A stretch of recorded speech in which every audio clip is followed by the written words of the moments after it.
Thank you. Hopefully that works. Give me a shout if it doesn't. Yes, I am so happy to have this book out and to be holding it in my hands. Kind of thematically appropriately, I am isolating in my parents' house, which is where most of this is kind of set. It takes place around 4 scout camps that I went on between the ages of about 11 and 17, which were all kind of very key moments in my life. And I was really interested in thinking about the place of the campsite as one that kind of crosses these boundaries, and a lot of sort of weird things happen to me as a scout. I think it's a kind of an experience that I've come back to many times as an adult, but it's very sort of, it's not something that you talk about. What's really weird is when I was sort of thinking about this and talking to friends about it, the amount of people who I've kind of met after this period of my life who I'd never really talked to about it. So many of them have kind of similar experiences, especially those who were scouts. So it's been really nice to kind of rediscover that world a bit and reach out to some of the people who I haven't spoken to for a while. Yeah, so I decided I would kind of read from the earlier sections where I'm talking about the campsite as a place, and the 2 kind of poles of the site, the tent kind of in one area, and then the fire is this kind of more forbidden, transgressive thing. So I'm going to read 2 sections. Yeah, I'll say when I kind of change. The first few hours of the camp go like this. First, everyone arrives. The leaders, who are usually there early, have made a start on setting up the main tent, a big marquee with a power generator. If you are earlier than your friends or particularly strong, you might end up helping set this up. Occasionally, parents, unwilling to leave, hang around and help. It takes a few hours to get everything in place. Benches with gas cookers run along one length of it for cooking breakfast and the leaders' dinners on, and carefully labelled boxes for storage. There are 2 plugged-in freezers packed full of cheap meat and vegetables, and the rest of the food sits in giant plastic boxes: cereal, multi-packs of crisps, and plastic crockery. Some of the saucepans have grotty masking tape around their handles that once marked them out for vegetarianism. At least one of them is scraped clean of its non-stick coating because Sophie infamously thought it was dirt. Last to go up are the wooden tables and benches in the middle, where everyone will eat and sit between activities, where every night you might wander over to play cards. They are stable, not too sticky, which is all you can ask of them. They're not designed for comfort. The main tent is the heart of the camp, especially when it rains. If it looked set to drizzle, we would be told to prepare by gathering wood and storing in other tents, so we had something to cook on. I don't think anyone ever followed this incredibly sensible advice. Starting a fire with merely damp firewood is smoky and time-consuming, but possible. Soaked wet wood is another matter. Still, we learned how to use cotton wool as kindling in an emergency, and that if you could, it would be a good idea to collect silver birch bark in a quality street tin while it was still dry and perfectly flammable. If these weren't options, Tony told us, you should always carry a tampon or 2 in any survival kit. If you tear it open, the tightly packed cotton wool makes perfect kindling.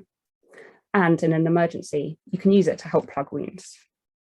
Ellie and I tried to light a fire with a sanitary towel once, which wasn't as successful. If it really poured though, in the evening, we would all have to cook on the gas grills inside the tent.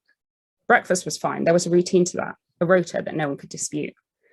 Dinner was more difficult, but it usually got done. Hunger won out over pride. As a rule, we cooked in small groups of 4 or 5, dividing the task between us as fairly as we could. At home, I didn't really cook much, so I doubt our food was any good. It can't have been. But they were undoubtedly some of the most delicious meals of my life. Spaghetti bolognese, mince, a cruelly mistreated onion, a can of tomatoes, overboiled pasta, sweet and sour chicken, the sauce achingly sweet in jars, the rice both burnt and raw, fajitas or veggie curry, but always plenty of carbs, and a chopped vegetable or 2. For what it's worth, I stand by the position I gained then that it is impossible to properly cook rice on a campsite. You can get it good enough, and you'll be grateful. If it really, really poured, we would have to lay wooden planks to act as makeshift paths between our tents and the main one. This usually became necessary anyway, as over the week the ground got beaten up, first to grass-trampled paths, then to mud. A flooded or muddy campsite is impossible to treat as if it's dry. Water gets everywhere, even if you try your hardest not to let it. And there was always at least one person who'd forgotten to zip their tent up before the downpour. You adapt. Learn to keep any clean, dry clothes in your sleeping bag away from the possibility of damp. Learn how wet something can be before it's deemed unwearable. Learn that waterproofs aren't optional, but necessary, that no one in their right mind ever camp with an umbrella. To always be wearing 2 pairs of socks just in case, and to always remember where you left your hiking boots in case you need to get up in the night. A beaten up pair of trainers that you can slip on without having to bother with laces is also ideal. The second part of the camp to go up would be our individual tents.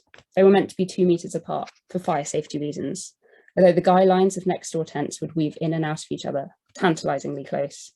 The tents were identical at first, although various mishaps meant that we slowly had to replace them. One year a girl accidentally burnt a hole in ours.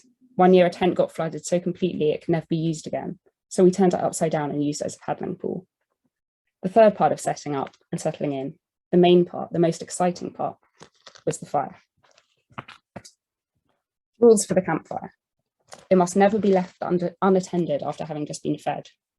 You shouldn't burn things other than wood from the assigned wood pile, especially not young, fresh green wood, which produces more smoke than light or heat and quickly becomes rancid and overpowering. You must keep a bucket of water or 2 on hand at all times. I can't remember this fire bucket, which we obviously shortened to fuck it, ever being used. There wasn't any need. The fire was vital to the camp, and however much it might be mistreated by the boys, burning plastic or porn or piss, there was understood to be a line of respect that no one crossed. In the day, we could let it die down as we went off around the site for whatever scheduled activities we were doing. Usually, once every summer camp, we'd have a full day trip away to a nearby seaside town, and now I can't remember how we got there. Did we have a bus? Did we walk? Did the leaders drive us in groups that would fit in their cars? The most likely option is surely that we walked, although I remember the end of those days as being limp with exhaustion, buying chips from a fish shop near a Lido, which makes it seem unlikely that we walked back, but not impossible. Anyway, whatever we'd spent the day doing, come late afternoon, the fire would start being stoked up again. Every night it would unwind, burning down until the last person to go to sleep covered the red embers with grey ashes overnight, so that when you came to relight it the next day, the flames jumped right back, so that in one sense, it was the same fire all week. Does Theseus' boat, as a paradox, apply to something that burns itself to stay alive? We treated it like a mystical being with reverence and healthy fear. Different rules apply around a fire. It encourages connection. This is important to understand for what happened later, but also because it really was symbolic of what scouting meant to me.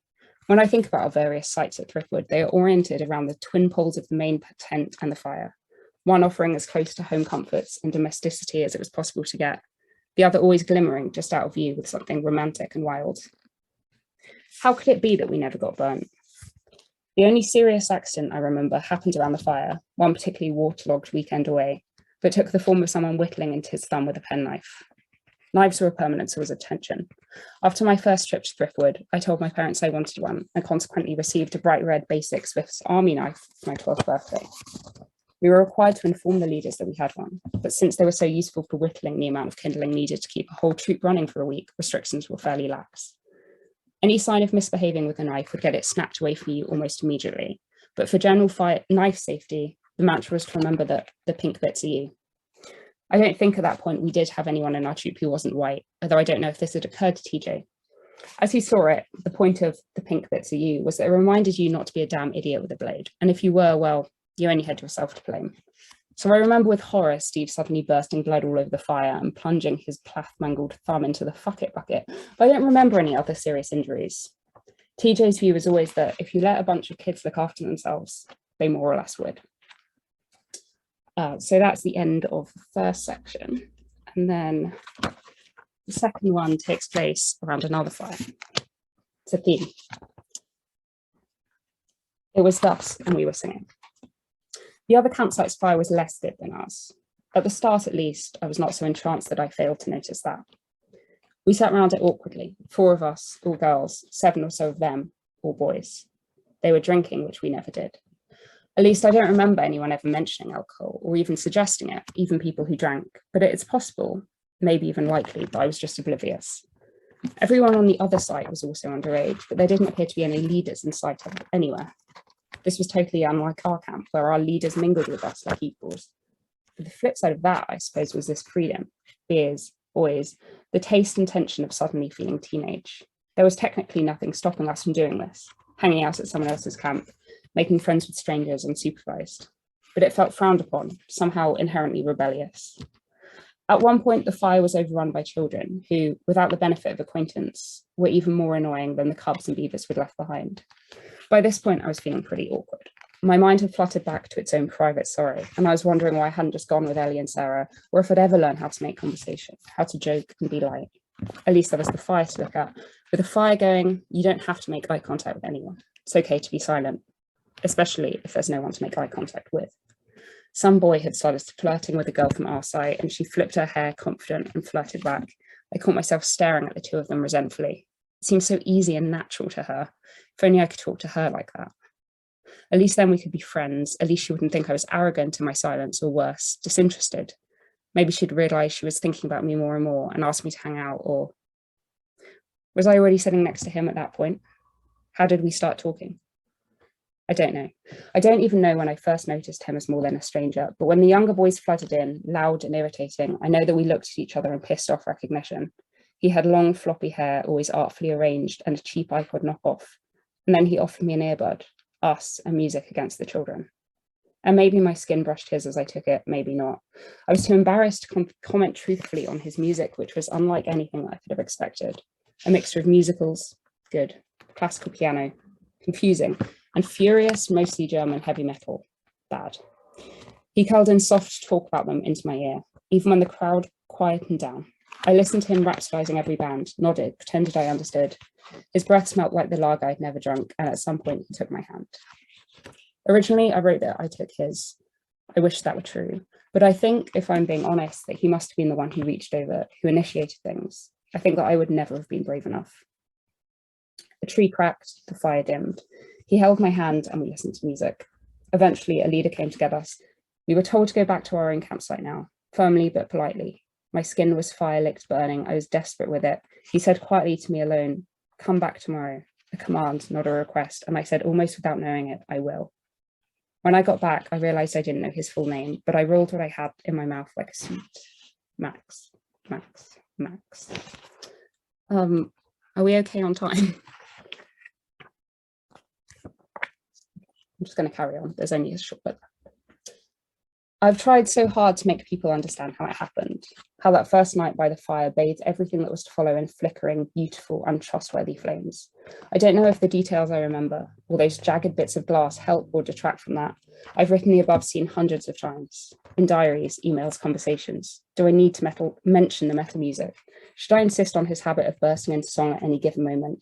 Make it clear just how much that characterized conversation with him? Would it make people understand at last if I finally got the formula right, was able to perfectly put into words how I felt? He was entrancing. I was entranced. I thought I was a bad writer for years because nothing I sent to him or wrote for him changed his mind. Is that same impulse at work here? I want so desperately to know that you can see it, a shy girl, an extroverted, mature boy, the fire, the cold air drawing us all in towards each other, the uncomfortable camping chairs, and Fleur smirking because she's seen we're holding hands, and the future hanging wide open, cavernously open. I imagine the trees warning me in the silent stream of consciousness, a proleptic scream. You have understood the love and wonder that run through this place. We have given it to you. We love you, but this heat you are feeling is not our love. This heat is the wrong sort. Stop. I don't think any of these details matter, at least not to people who can be objective. They don't care. Maybe you don't care, but maybe if I bombard you with them, the way they seared through me, you might understand how it took over every cell until something changed. You might understand why it was that I allowed him to destroy my life. The more real Max is, the more I paint him as I saw him then, the harder it becomes to reconcile the truth about what he did. His reality flickers too. How can he have been a teenage boy who collected horror films, who lived from musical theatre, who could quote whole episodes of Friends, who drank caramel lattes, who wasn't very good at kayaking? How can I hold that reality alongside the other reality, let alone hold both of those alongside my very real love for him? Okay. Thank you. That is, yes, hopefully a taste of what I tried to do, which was about memory and friendship as much as it was about camping.